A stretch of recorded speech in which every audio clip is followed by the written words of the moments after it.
One, two, three, four.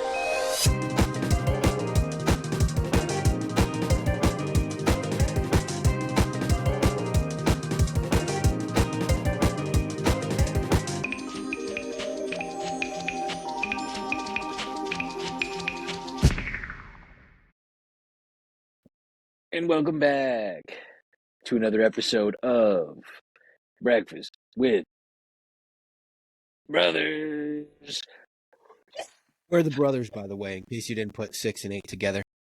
You get 14, by the way. Anyway, we're the brothers. I'm Zach. That's Ian, little cowboy, normal man, coming at you, hot and heavy. Here we are again, Breakfast with Brothers, another podcast of the ages. What are we talking about today, dude? Anything exciting?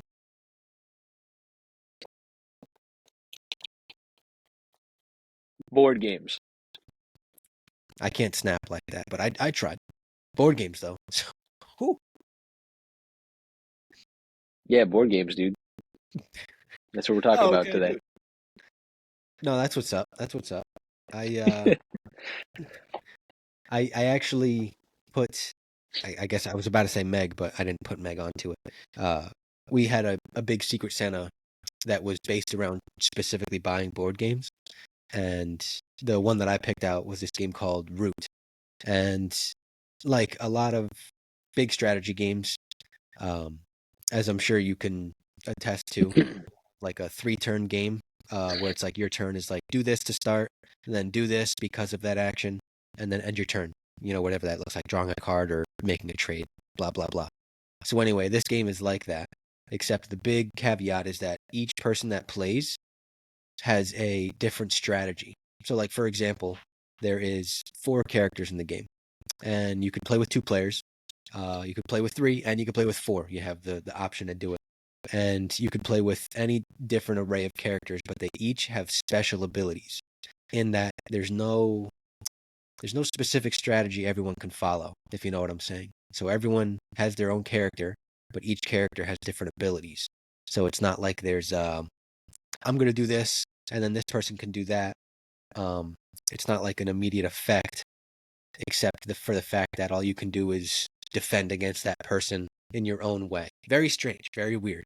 And it's called Root. And basically you have a little map of a forest, right? And it's just a whole bunch of towns and cities on it. And then there's the little creatures that exist. They call them factions.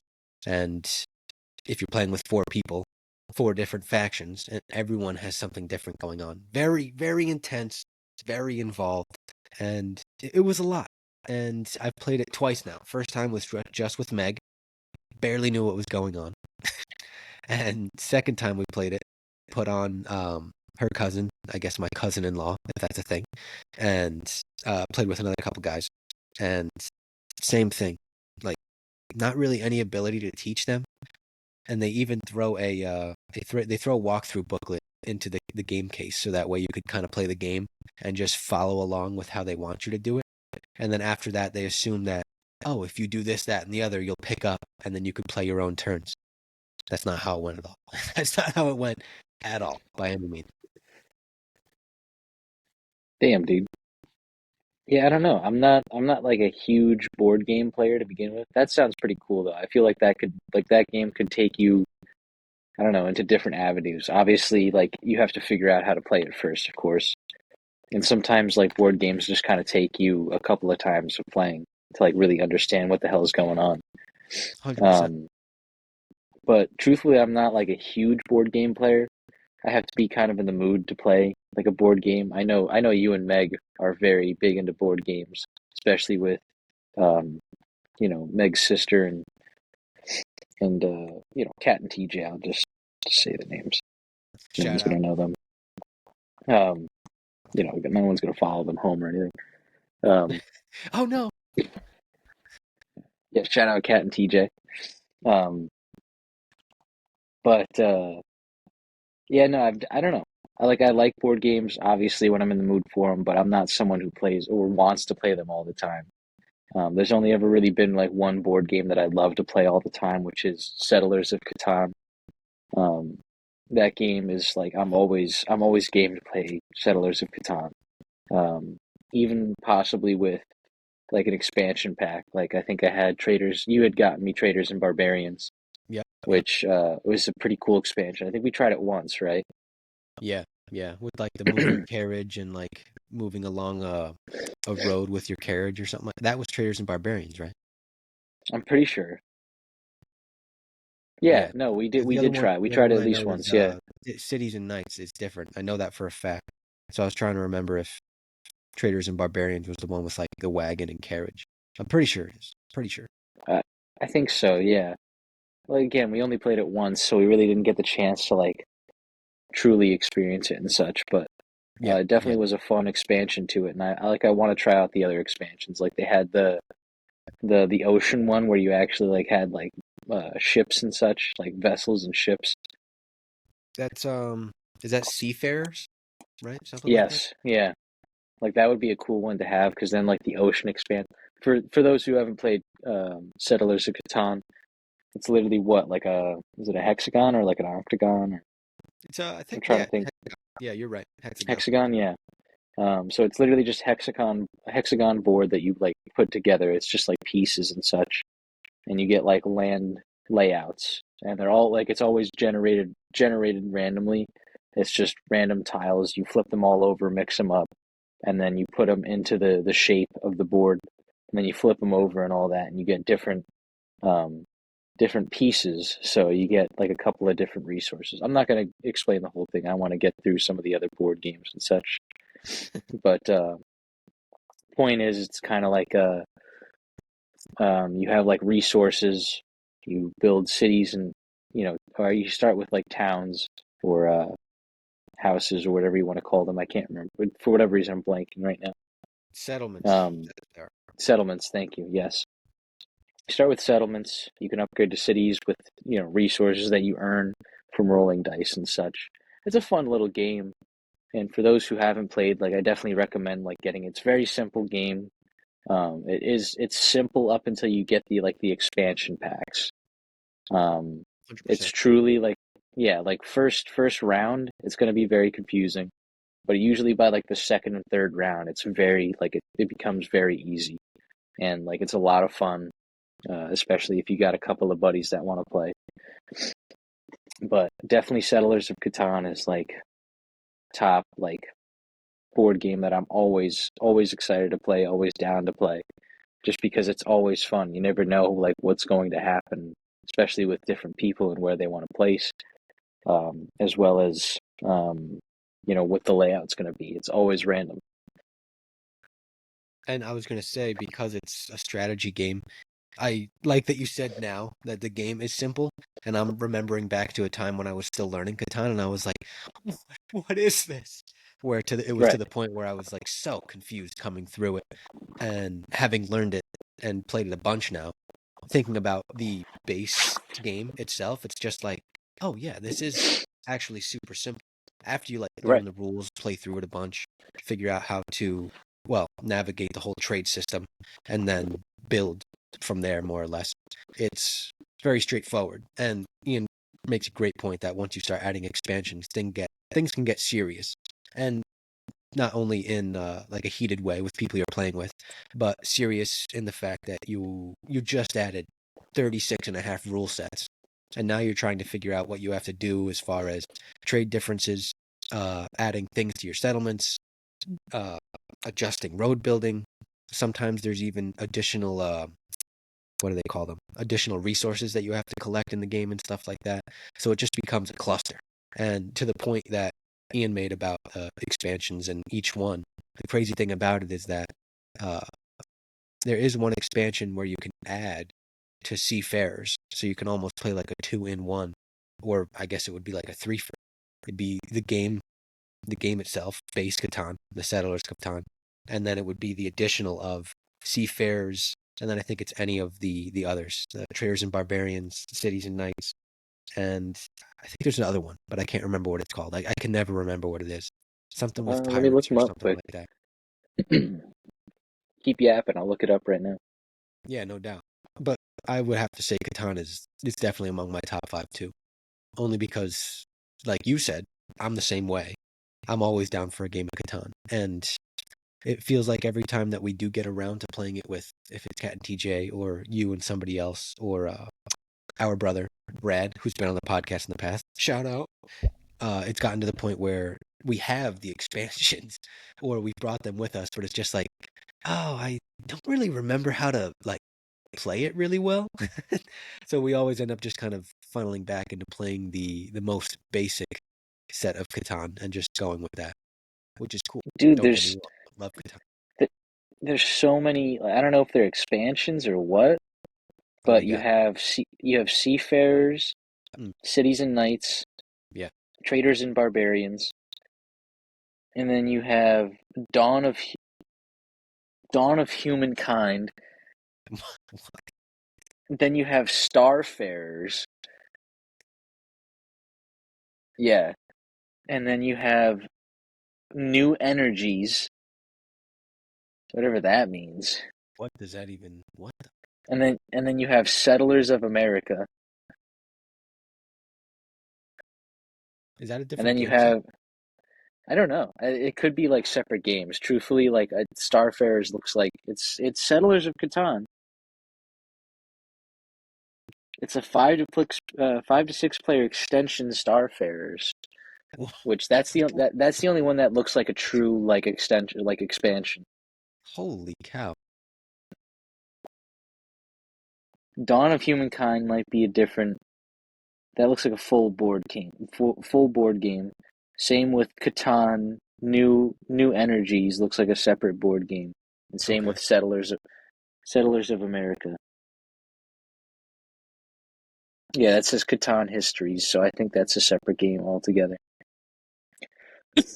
Then they have Rivals for Catan, Age of Darkness. that's the two-player game, I think. Yeah, Yeah, we they got a lot. What were you saying? Go ahead. No, I was just say they had a lot, like a Honestly, kind of lot of like. ridiculous that the number of games you named were just continuing there. I thought for sure you were going to stop after what was it called? Like the couple there after Traders and Barbarians, like the not the America one, but Starfarers and the other one. Because I think I've heard Starfarers, forgot about it. And I don't know why I keep coming back to it, but I thought for sure there was a pirate and something expansion, which may be just my confusion with Traders and Barbarians. I think Which would that make was Traders and Barbarians, yeah, just makes or with the Seafarers, like the pirates make sense with Seafarers. yeah, that's true. Um, That's true. but definitely like a good game to look into. If if you're into board games in general, or you need something to do with a couple of buddies, like it's it's a relatively expensive game in today's market. It's around like $50 for Settlers Catan or something like that. I'm pretty sure. I was looking at price. The expansions are about $50. So like, if you're interested in it, obviously it's going to be like a chunk of change to pay for it. But very very good board game that truly is like I say relatively simple because it takes a little bit to get into, but once you have it, you have it. Like you'll forget like a couple rules here or there, like coming back into it if you haven't played it in a while, but it's like you never forget how to play. And it's just like once once you hit that itch where it's like, oh man, this game is awesome. Um, then it's like it's so much fun with a couple of buddies because it's like what it's a 4 player game to start, and then like Yeah. all the expansions I think push to like 5 to 6 player extensions because they add more pieces. So, like there was a couple extensions where you could like add like I it's know like they 5 to 6 players. they make a separate extension where you can make a uh a 5 to 6 player board on normal Catan. They make like an extension Oh box. yes, yep, they have an But extension. I think Seafarers itself, and then the other one that you were talking about, Stargazers, Starfarers. Those two, just the expansion themselves already make up enough for having 6 players. I don't know if you've seen any videos or like seen any pictures of what Seafarers looks like, but the map goes like triple the size of what Catan is because they add like the ocean and stuff. It's ridiculous. And I have to imagine Seafarers like that Starfarers big. is the same. Yeah, Seafarers. I know I've seen that get big. They have an expansion and a 5 to 6 player extension. It's two different boxes, it seems, or it's the same thing just expanded. Um, but Cities and Knights also has the same thing where it's like 5 to 6 player extension as well as an expansion. Traders and Barbarians, I know the map got slightly bigger, but it wasn't like very much. No, I think they Um, just bumped out for one extra row and column of yeah, like the resource tiles. yeah, it wasn't anything crazy, but it did make the board bigger. But yeah, I'd like to see Starfares. I feel like that would be pretty cool. Yeah, that one sounds that one sounds ridiculous. That's Yeah, like, I don't know. Do you have like a 3D board at that point? honestly that'd be really cool because then I have to imagine that you're building more than just your roads, your settlements, your cities. You're now, well, literally building towards the stars, I assume is what's going Yeah, on. dude, So you I imagine that you're you building got a you, mountain and stuff. you got a board back here that just has all your physics and everything on it. It's like, okay, I got to build this rocket to get into outer space. I don't know what they need to do here. Yeah, yeah. He's Trying to like, trying to to generate. actually win the game, you got to fly off the board, but You're you're going to trying to need like 615 resources. you're trying to figure out the types of resources that you need to actually build a rocket ship. All right, I'm gonna need a lithium ion battery, uranium, Oh my gosh, jet boosters. Oh my gosh, rocket fuel. Dude, and we dude, need a jet fuel pilot? is What so am I much supposed to money. do? Jet fuel is so much money, man. I don't know what I can do. I need to write the equation up here. I need an astrophysicist. I don't know what I need to do anymore. They're saying I need to what the I'm filing taxes at the end of this game? Why am I hiring employees to play? Dude, they said I need a bajangulator. What the hell is a bajangulator? The classic bajangulator. That's how they get you. You pay sixty Yeah, dollars for an add-on, and then what do? You got to pay $136,000 for a bajangulator. How am I supposed to yeah, do that? bajangulator. Yeah, the What the hell bajangulator. is a bajangulator? You play with new people; they have no idea what's going on. You just slowly convince them that this piece or this item exists. You're like, yeah, yeah, the bajangulator. It changes the whole game. The whole landscape is just up in the air now. Guys, I got the bajangulator like first round. Like I don't know what you're doing. Like I already got my rocket ship built. Like what are you guys even doing over there? You're not doing anything. I will say though, all jokes aside, playing with new people is a lot of fun. Not that I like will purposefully like leave out certain rules when I'm trying to explain a game to someone, because I know with Catan and other strategy like games, you have to you have to almost walk through like parts of the game to remember what exactly is happening as far as a rule goes. Because when I get to a point where I played a game like hundreds, maybe not hundreds of times, we'll just say dozens of times. You get to a point where you're comfortable with things that happen, and then in the back of your mind, you're remembering things where it's like, oh, I can't do that because of this, and then other conditions that exist. So then when I'm like when I'm trying to play with new people, I feel bad almost when it's like I'll tell them something and I feel like I just made up a new rule or something, or I almost think that that's what they think I did. Where, as a matter of fact, I needed to see like the game event happening for me to remember that fact or that rule. And it makes me feel bad because I'm just like, I swear I'm not trying to win or take advantage of like me knowing the game. I swear. Dude, that was like the other day. Um, what was it? Not this past weekend, the weekend before that. I went over to a house right down the road where the other Bartlett crew lives, Classic house. and we, we went over to drink and such, have a good time, hang out, and I introduced them to Death Square. Okay. Yep. And for those who don't know what Death Square is, it's a card like a drinking card game, and it's usually involves like more than 3 or 4 people. Like that's like 4 people is like a good amount to start, and then you can have more than that, truthfully. Um, so like I was explaining to them Death Square and everything that like that, and there's the one rule where it's like if you guess wrong, like you have to keep guessing until you get it right. Yeah. And I felt the need to leave that out because none of them have ever played it before, and I said, you know what, this isn't the night for it. And like I threw it in like later. I said, "Yeah, I left this rule out." Um, and they're all looking at me like, "What? Thank God! Like, why did that's an actual rule?" It just reminded me, like you explaining that, just reminded me. It was like, yeah, no. But yeah, no. It's you think about it because you can't think of every single rule like right off the bat. Yeah, you get the most important ones. Yeah, you get as much as you can possibly think about, and then like as it rolls through, it's like, oh yes, this is how that works.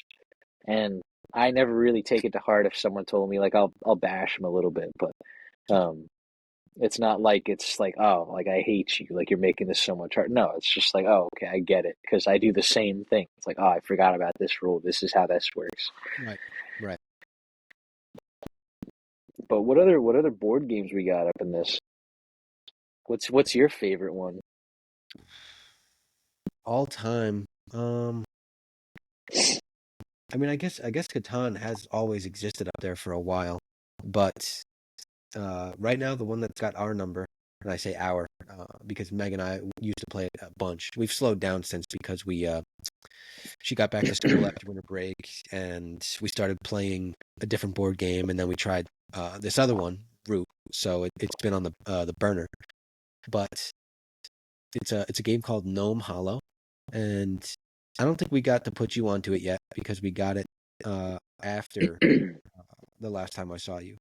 So it another tile game, weirdly enough, and it just stems around a centerpiece board that's a big tree root, and then you basically just build little flower paths, more or less, I think is what they call them. And you are gnomes, like everyone at the table plays as gnomes, and you have achievements that you need to basically fulfill in order to gain points and win the game. So you collect flowers to get points. You collect. They have like little tiny baby nubs on the board that are your marker pieces, and you use Yeah. them to fulfill more actions that give you points. And then you also collect little gnome treasure. So like the little treasure in the game is like gnome sized like collectibles. So it would be uh one is like a button, another one's a bottle cap, another one's like a little garden shed key, and then feathers, and I think that's everything. And That's like pretty cool though. it's cool though because your objective is to just make your flower paths connect like a full loop, like a closed circuit. It doesn't have to be a circle. Yeah. It could be anything. It could be a big oblong oval. It could be like a shaped like a dragon. You could shape it like a mushroom, like whatever. And the point is, if you complete these circles, you get to take certain things away from doing it. You do actions by completing circles, and the list goes on. And another one of the games where initially I think we played it 2 or 3 times before we got the hang of it. And again, another strategy game where you got to pay a little attention, similar to Catan. But the big difference is that there's no trading or anything. There's not really any cooperation as far as trying to aid each other in a win or just trade to help yourself get closer to a win. So that's the big difference. But I'd say that one has had my number for a while now. Catan has always had a special place in my heart.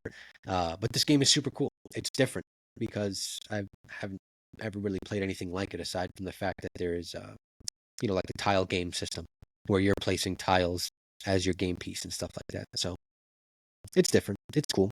I'm with it. Yeah, no, that was pretty sweet. Sounds pretty cool. I didn't get the chance to play it. I know that. I would have remembered that one.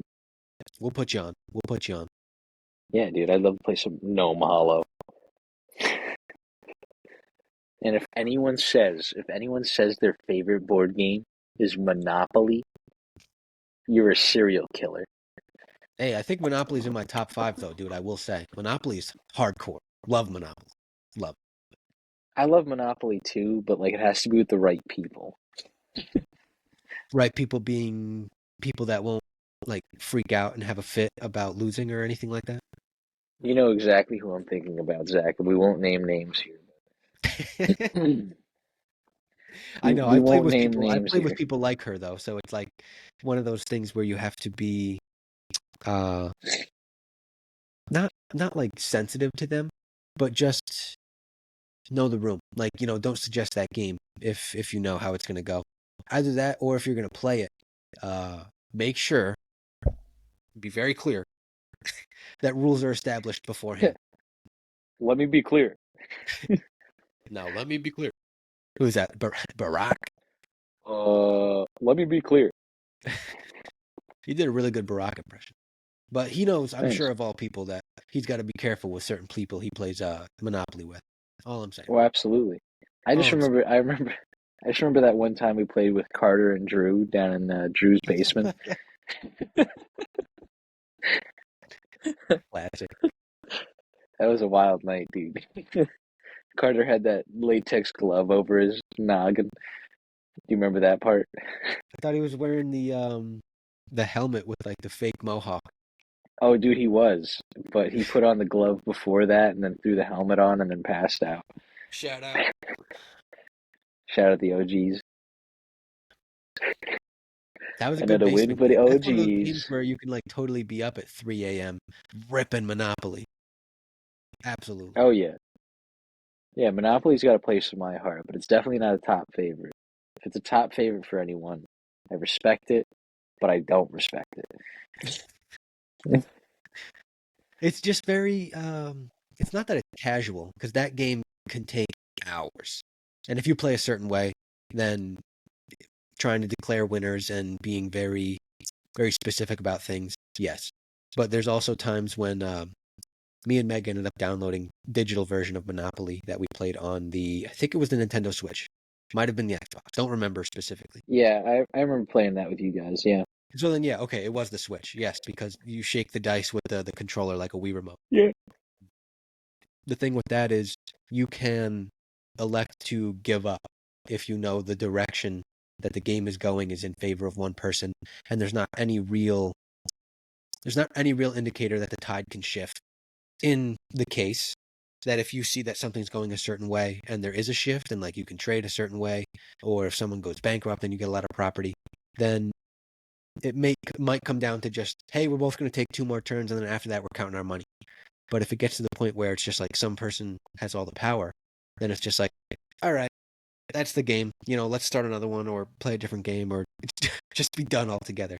But there's been the exact other random opportunity where the person or the people that you're playing with are just like, we're playing this until it ends. Whether everyone goes bankrupt and this person wins, or this person thinks that something is going to go wrong and that they need to play another hour because they just want to watch everyone, agonize over their moves and stuff like Suffer. that. Yeah, suffer and die. Yeah, I mean, it's Monopoly, man. Yeah. Dude, That's yeah, Monopoly. there's been nights where I've like sat at the board like this and I had to sell and mortgage all of my properties and, of course, like I would mortgage them and then essentially sell them back to the bank just to survive. And then I came out with nothing. Absolutely nothing. And we knew the one person was going to win, but they were like, we have to finish the game. And that's why I say that Monopoly can go on for hours. A lot of tough hours, mind you. The first hour, usually fun. Uh, there's not always an easy indicator to say that, oh, this person's on a roll. I think they could take the lead. Just so happens 3 turns later, they have to give up 3 properties and they owe someone like $1,500 in rent because of a hotel or something like that. It's not even The luck of the roll, 1,500. baby. It could be more, dude. But Monopoly is a good game. Next one up would like I haven't really been ranking mine in order, but like Me neither. Mexican Train is definitely definitely up there. Classic. I like playing Mexican Train with mom and dad. Like that's the only time, but it's also such a long game because you need to go through essentially what 12 rounds? No, 13 because of the blank tile. Um, And I know there's some sets where you have a 15 block where you go 15 on down. So you'd play 16 True. rounds. Actually, no, it's not 12. It's 14 in total because we have 13 is the highest. That orange 13, I think, right? Or is it 12? That's why I think it's 15. I'm pretty sure it's 15. You think it's? I don't think it's 15. I don't think it's that high on the set that mom and dad have. I Then it's don't just remember 14 or 15. the silver chunk. Okay. Mind you, we're talking about the domino pips. The colors of them are very specific to their numbers and stuff like that. Still, I usually end up not being able to count them very easily. I usually have to count a good handful of times throughout the game, but that's what we're talking about when we meant like, oh, the silver 12 or whatever. Yeah, so Mexican Train is like it's not necessarily a board game. It's definitely a tabletop game. Um, where it's a rendition of dominoes, just in a different format, where you kind of start with a number of the round. You start with a double in the middle, and it's always going to be whatever your highest number is, whether that's 12 or 15, literally a double. So you have a 12 on one side, a 12 on the other. Oh, yeah. And what you do is the only way to start your train within like the platform that it gives you, you have to have a 12 on one end of the domino. And so from there, you build off the train that you created with the numbers that are applied on your domino. So say you have a 12 to start, right? Just to actually start your train, and you have like a 1 on the opposite side. Then you need a 1 on another domino to continue your train. And so I'm not going to bore you with the continuation of the rules and such. If anything, if you're interested, look into the game, check it out. It's a lot of fun. It's just a very long game again. If you have like three people, it could go by a little bit faster. If you have like 4 or 5 people, it goes by a little bit slower. It's definitely like a couple hour long game. Definitely holds you for a while, and it's a lot of fun. Especially if you're just you're willing to spend a couple hours to play it with your friends or your family. Um, but look into it if you want to know more about it. It's a fun game to either mess people up because you could say something like I can't satisfy the double, which is if Yeah. you yeah, because dad's the champ at that, Zach. Don't I know? That's his go-to. That's his signature. Yeah, Completely the rest of the game up just for the sake of can't satisfy. yeah, no, it's because he really just does not care if he wins or loses. Well, that's a nice thing too, being able to spend time at the table playing a board game. And I think that's the cool thing about board games too, is because um, there are some board games where it's just like you don't need to be spending this much time figuring it out. I occasionally felt like that learning this new board game. Um, and hopefully I will find board games in the future where I could just be like, no, I'm good. And Mexican Train is a nice leveler where it's not too difficult, also not too simple to the point where you're bored out of your gourd trying to finish the game out. So Yeah, it's definitely like a strategy game, and then like hoping and praying that nothing happens in between. Um, but for the most part, it's definitely like it's a fun game to like sit down and play for a while if you're willing to put in the time and effort to get through it. Um, I don't know. It's a nice little domino game. Trying to think what else is in the no, the one bag. that I usually will think of as one of my faves. I don't know if people like playing it because they hate the fact that they can't do this, that, and the other with it. Is Pictionary, and I only like it because I have the ability to draw things, and I can articulate usually things on a piece of paper. And it's like it's similar to charades, except now you're drawing a picture.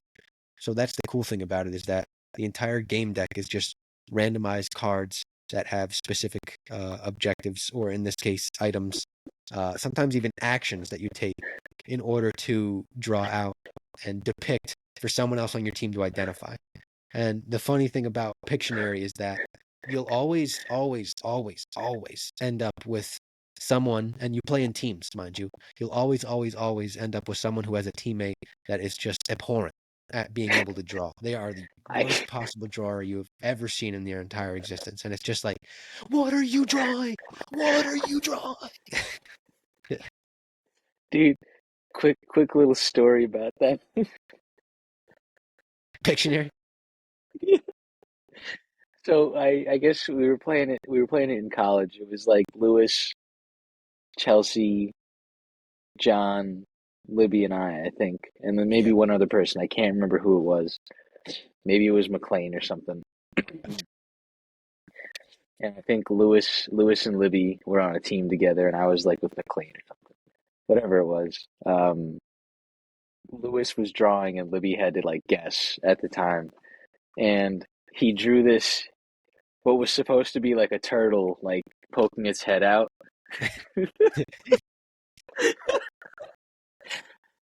I don't know. I can't even describe how poor this turtle was. I have to find the picture, and I know I have a picture of it. It's a matter of me finding it. But like my God, was this turtle just absolutely terrible. But like once you know it's a turtle, it's like, oh, that makes sense. But it's incredible. That's the only word that I can use to describe it is Otherwise, incredible. it's like a spoon sticking out of a pudding cup or something like that. Basically, honestly, I know I have it around here somewhere. I'm in that era. I have to find this for everyone. Well, I know for the sake of the people on the podcast, once the picture is found, it will be shown 100%. But that's the greatest thing about Pictionary is that you have people that and even if you can draw, you're on a timer with Pictionary. So you're only left to the ability of how quickly you can draw something. And if you have something Right. that's super detailed or super specific as far as like an action card that you have to draw, everything goes out the window. At this point, you're just trying to draw like stick figures. You're just trying to sketch and like stencil things, and usually just getting lucky if you can beat the timer. Um, there was a time where we would play. I can't remember if it was someone new or maybe we would play with someone who played before, and we decided that the timer wasn't. We just weren't going to use a timer. We were just going to like, hey, you're going to draw your thing. If we feel you're taking a little too long, then we're going to be like, hey, pick up the pace. But Right. otherwise, it we tried it and it wasn't crazy. There were a couple turns where it was like, all right, you're getting egregious. But also at the same time, it was just like, let it rock, like it's gonna be fine, and it worked out. Yeah. Like the one time that we tried it, we're like, all right. Otherwise, I think I I almost prefer the chaos of the timer because then the drawings become so much funnier, and also it's like that's a Yeah. big part of Dictionary too, where everything just becomes so hilarious to like look at and watch the people who can't draw to save their life like put up something. As I say, because that's like when panic sets in. Yeah. Like What is anyone else sweating? dude, I can't draw this fast. Like, what's going on? Please help me, help me. It's true though. It's true though. But that's 100% probably. I guess if I'm being real honest, I really could put that at my number one, but I don't get to play it enough to say that it deserves just one spot. So I'll leave it in my top five though, among Monopoly, Pictionary, Catan, Gnome Hollow, and yeah, I'm not sure. I'm not sure what number five would be. I don't really have like a. I mean, I shouldn't say I don't have a top five, but like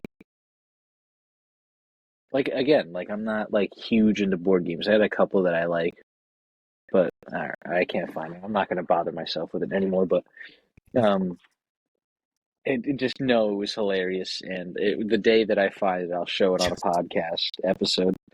Perfect. It'll probably be the next episode, and I'll just flash it on screen, and that'll be it. No context, just um.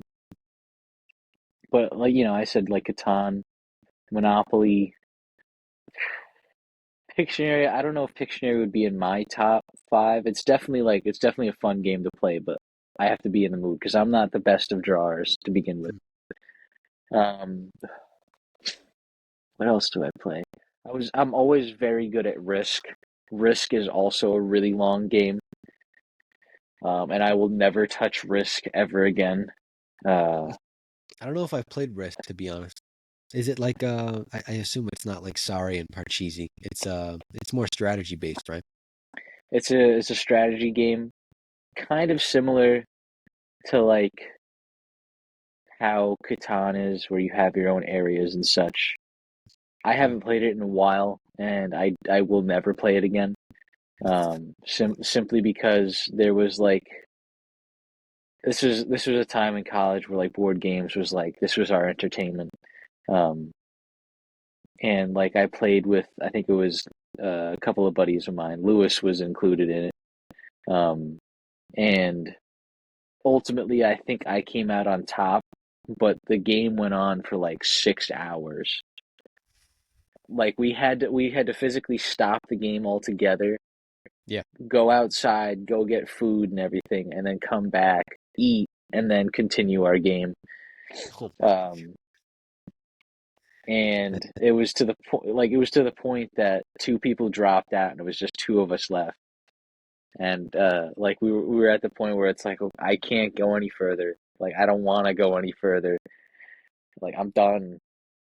And Guys, I'm taking a nap on the board. So if you want to play, don't. I'm done.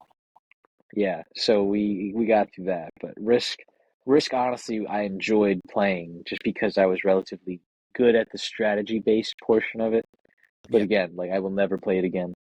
Um, Definitely in my top five though. It was a game I did enjoy. Trying to think what else. What other board games have I played? Oh yeah, Mexican Train was also in my list. So that's Mm. four, I think. Catan, Risk, Monopoly, Mexican Train. Yeah, I definitely list them like that. Catan, Risk, Monopoly, Mexican Train, and then I know there's a fifth, but I don't remember. I don't know if I have a fifth. I That's think what I'm that's saying. really I'm all I trying. I'm got. trying to think of one that I like really enjoy. I played a bunch of board games where they're not one-offs, but they're more like we have a couple that are like those party-ish games where you get to a family get-together or you go and hang out with like a big group of buddies, and you could pull this game out just for shits and giggles. Um, like the quick card games, or like the one that we have that's like an improv game, like Chameleon. Or Yeah, you remember Hues and Cues, where you're like identifying colors of stuff yeah, like that, where it's like those quick, like easy to pick up games. You don't have to like do too much explaining. I don't right. like It's like putting it's like games in my top five. They're just, they're mess around games. Kill the time, have a good moment with your buddies and stuff like that. right. That's like Cards Against Humanity. Like there's really, Yes, yes, yep, I was gonna say, like it's definitely a fun game. Don't get me wrong. Like it's fun just to play around with, but it's not yeah, necessarily like a board game.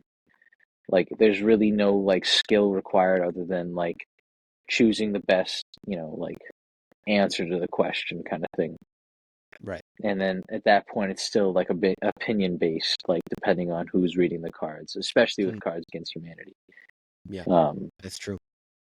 or like what was that? The meme game, dude.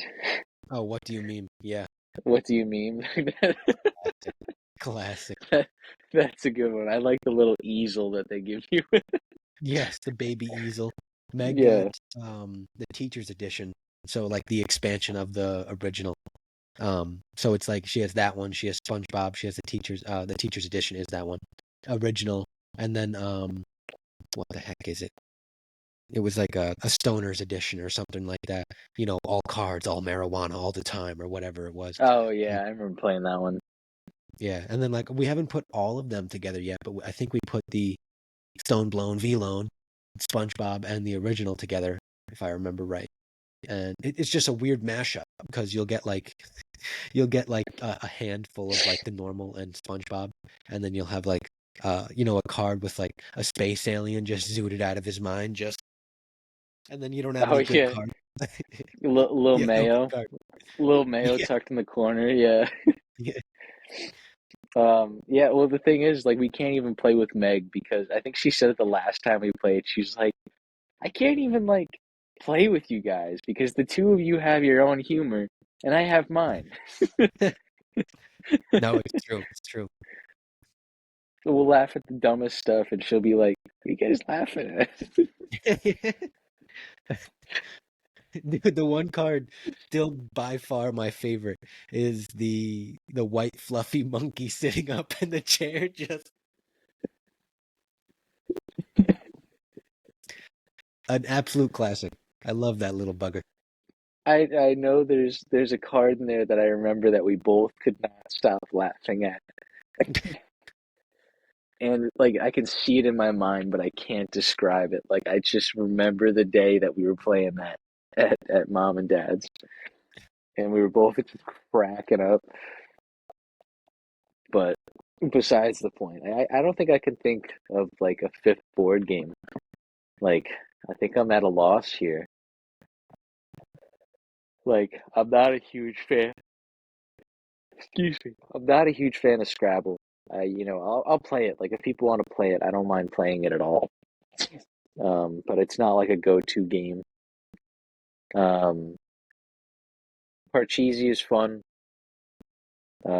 Never really, it was kind of just like, like, oh, okay, this is fine. Like, I'll play the board game.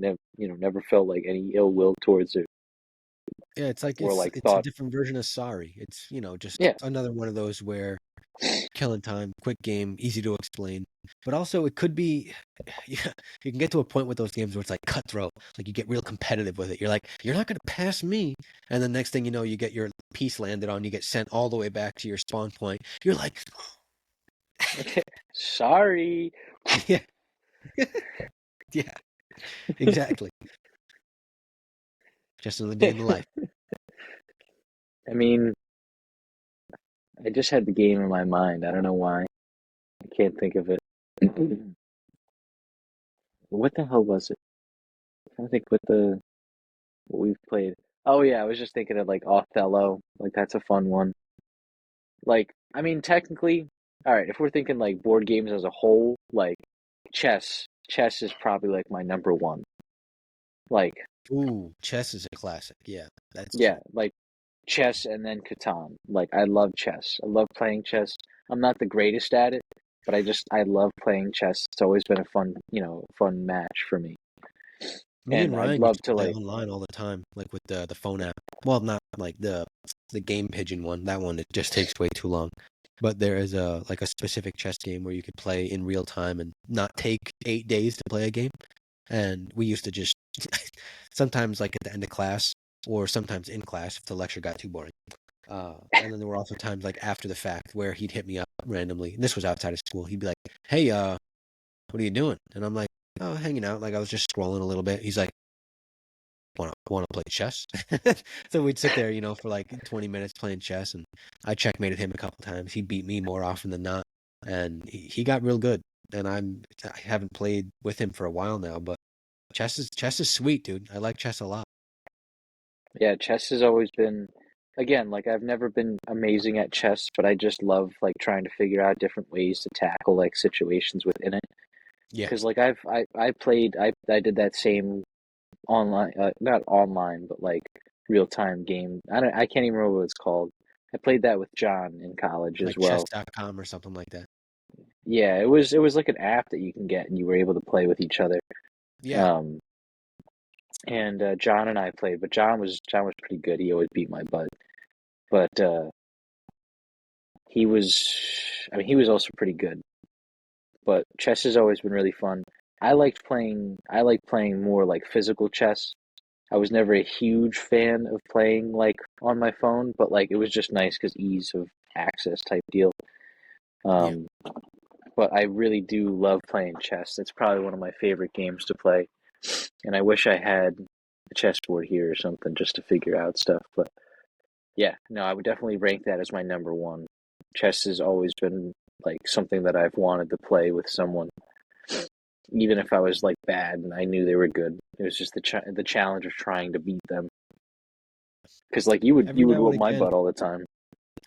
and that's the thing when we got the that physical chess set with the dragon corners and the full on. Yeah, dude. They weren't like real metal pieces, but they looked like metal. Was the porcelain or um, crafting crafting plastic or whatever the heck the material I made think it out of. was like this type of ceramic, or maybe it was like the cheaper like yeah, whatever the type Like of the material they porcelain made it. tchotchke doll type things. I don't know what the heck they're made out of, but Yeah.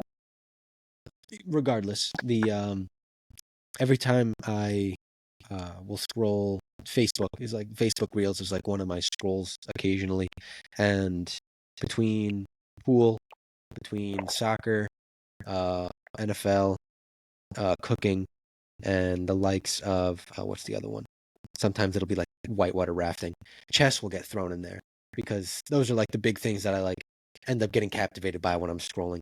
And chess, the big one for me is when I get to see Magnus Carlsen playing or a couple other grandmasters that I can't can't remember by name or anything, but Magnus Carlsen has been a big name in the game as far as chess goes, and he's nasty.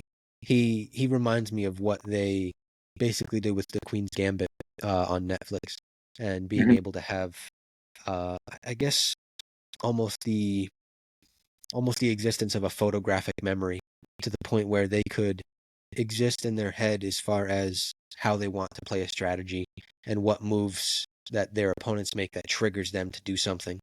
And then if that happens, then they know what their next, dozen, 2 dozen, 3 dozen moves look like based upon one move. And I'm just like, I don't even have the brain capacity to think about 4 to 5 moves ahead. Sometimes if I'm lucky, I can be 2 or 3, and to a point, that's fine. But then once there's a move that I'll see that I don't necessarily know how to counteract or lessen the damage that my board takes, or I should say my side takes, it's just things fall apart at that point. So it's being able to watch grandmasters and people who play chess professionally. It's just one of those other things where it's like, damn, people actually do this professionally. People actually get paid money to be nasty at chess.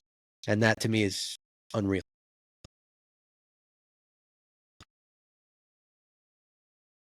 Sorry, you just lagged out a little bit. We're back. We're good. I heard We're I back. heard I heard I heard your what you were saying.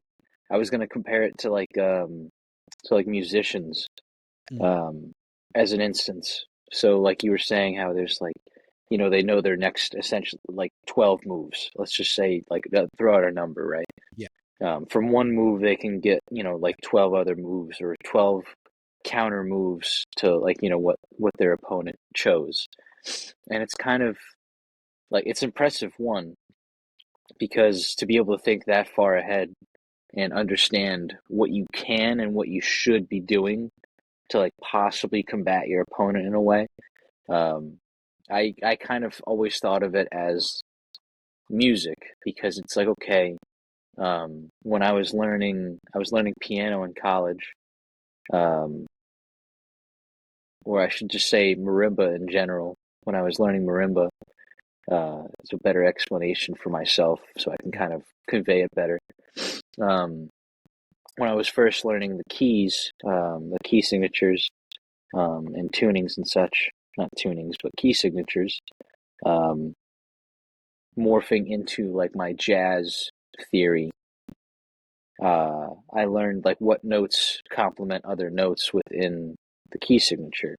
Now I'm probably gonna butcher this. I'm a percussionist. I've never learned key signatures as such. Haven't been Can't wait to playing it all my judge. life.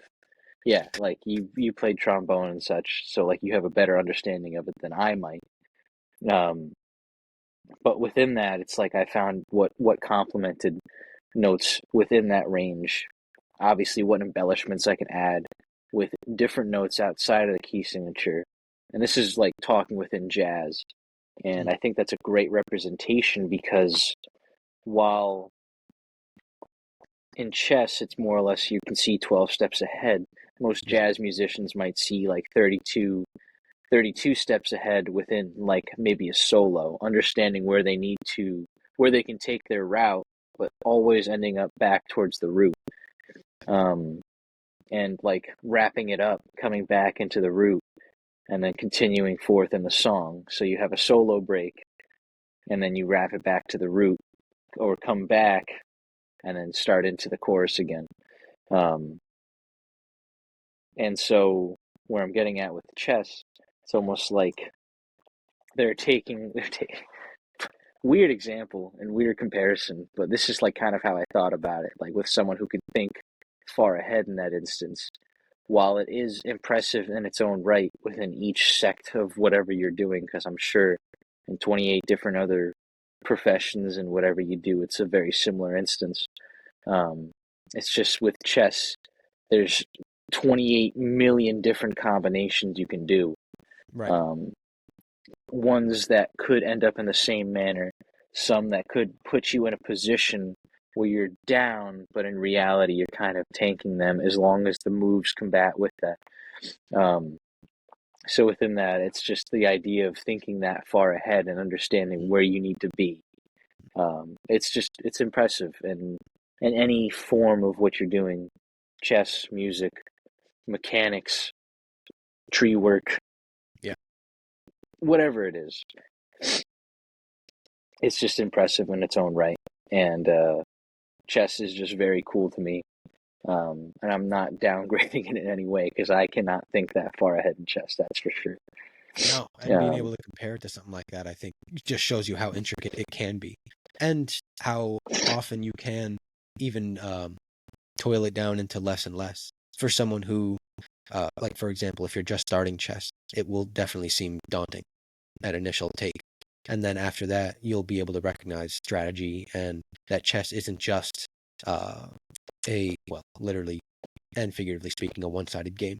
Because now you're not only playing your physical chess game in front of you, whether that's an app or the game, but you're also playing the emotional game too, trying to keep yourself in check, not giving away any signs or any gives to your opponent as to them doing something that is favorable to you and giving away the fact that, oh, they blew it, my time to take advantage. Or the opposite, that if they take advantage of your side of the board, that you're not giving them any indicator that you've blown your own move. So I think that's cool too, and kind of your whole comparison into jazz and what that exists as far as being so intricate. It's different, it's unique, and it's a game that is nothing like checkers. And I know a lot of people who have compared it to such, where it's just like, I don't really want to play chess. You know, it reminds me too much of checkers. And I'm like, well, then you must be playing the wrong game of chess, dude. Like, I don't know what to tell you, unfortunately. checkers is fun. It's simple. Um, Yes. there's not too much complexity to checkers at all. Sure, you can set up some like intricate moves within checkers to like double stack and everything and go all the way around the board. Yes, Sure, sir. like it definitely takes some skill sometimes, but nothing compares to the complexity and the move set within chess because of all the different pieces that have different move sets in general. Right. Because like you got Right. you have the pawns that can move twice from the start but can't move twice after that, No. or two Capturing squares diagonally. forward. Yeah, they capture diagonally. Rooks can move straight and horizontally, not diagonally, any amount of spaces, so on and so forth. I'm not going to explain all of them, but they all have their own move sets.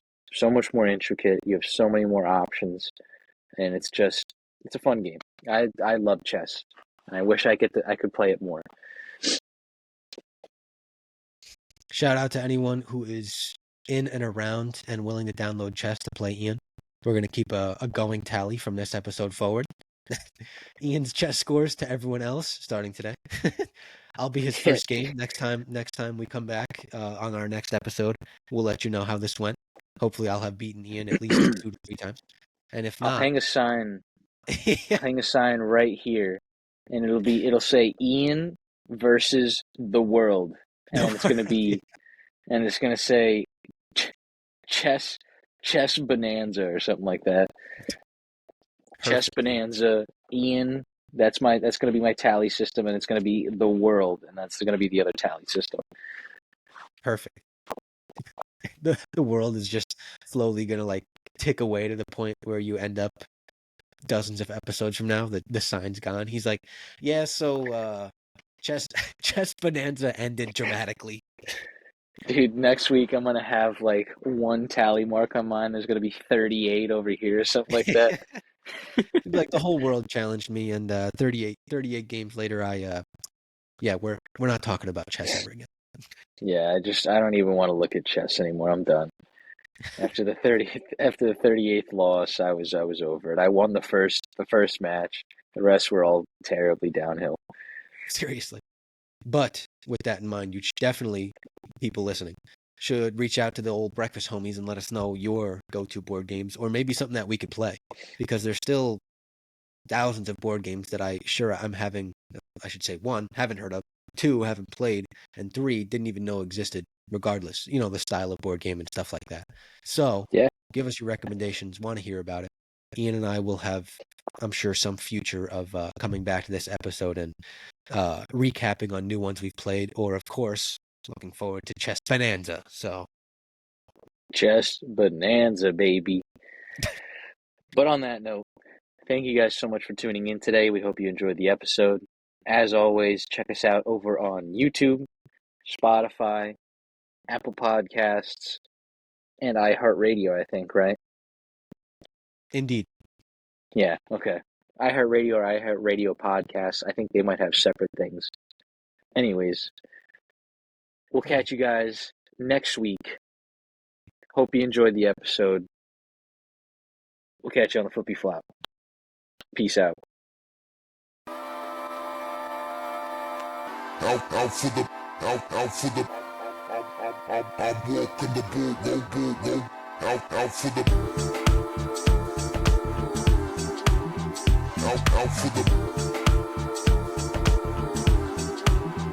out for the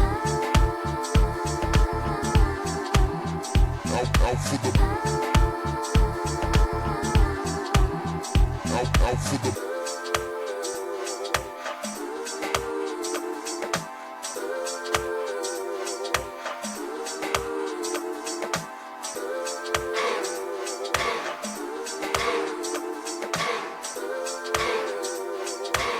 Tranquility Base here. The Eagle has landed.